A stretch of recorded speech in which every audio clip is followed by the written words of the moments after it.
Il est 10 heures quand le président Édouard Fritch et la délégation de Polynésie franchissent les portes de l'Élysée. Cette discussion entre le président Macron et Édouard Fritch confirme les intentions de l'Élysée de remettre en question le fonds vert.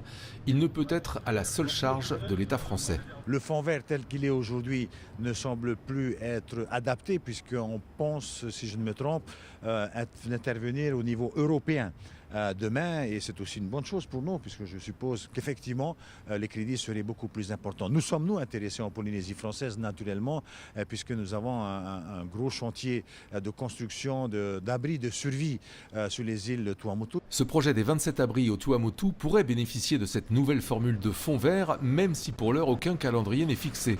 Pour ce qui est des autres engagements, Emmanuel Macron s'est voulu rassurant. Ce qui est important de savoir, c'est est-ce que l'État, effectivement, et est-ce que le président de la République s'inscrit toujours dans le même esprit, dans la même philosophie. Et cela, il a été clair aujourd'hui, il n'y a pas de remise en cause de la politique développée lors de ces campagnes électorales. La COP23, rendez-vous politique annuel de lutte contre le changement climatique, débute aujourd'hui à Bonn en Allemagne. La Polynésie française y sera représentée par la députée Maïna Sage.